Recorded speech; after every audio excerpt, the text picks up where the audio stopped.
చేసుకొని 4 మాటలు. ఇంట్లో ఉన్న, ఆఫీసులో ఉన్న, బస్సులో ఉన్న, బంధువులతో ఉన్న, మొబైల్లో తలదూర్చి ప్రపంచం ఒకటి ఉందని మర్చిపోయారా? చుట్టూ 100 మంది ఉన్న ఒంటరితనాన్ని ఆవాహన చేసుకున్నారా? మీ వృత్తి వ్యాపారంలో పడి మానవ సంబంధాలను మర్చిపోయారా? దాని ఫలితం ఏంటో తెలుసా?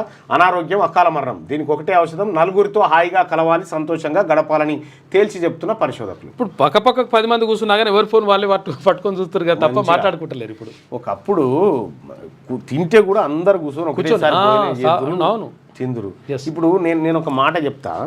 ఇప్పుడు చాలా జనాలు కూడా చాలా షానికి వచ్చారు బాగా మామూలు షానికి. ఇప్పుడు ఒకప్పుడు నిజంగా చెప్తున్నాం కదా, మా అమ్మ చెప్తా ఉన్నా, మా అమ్మ పొద్దున 3:30కి లేచేది. పొద్దున ఉదయం కరెక్టే, ఉదయం 3:30కి లేచేది.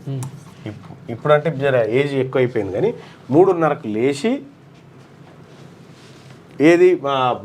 మాది పాల వ్యాపారం ఉండే కదా, ఆ పాలు కాగబెట్టుకుంటా, మాకు వంటలు చేసుకుంటా, 4 పిల్లల్ని తయారు చేయించి వాళ్ళకు నాష్ట పెట్టి టిఫిన్ పెట్టి వాళ్ళను తయారు చేసి స్కూలుకు తోలిచ్చి మళ్ళా మా నాన్నని ఈ పాల వ్యాపారానికి ఇటు పంపించి మళ్ళీ ఏమైనా పని ఉంటే మా అమ్మ కూర్చొని బీడీలు చేసి బాయికాడ ఏమైనా పని ఉంటే బాయికాడికి పోయి రాత్రి 11 గంటలకు పడుకునేది. ఇవాళ చూపెట్టరు ఒక్క మైలను అట్లా ఏడుకొచ్చిరో?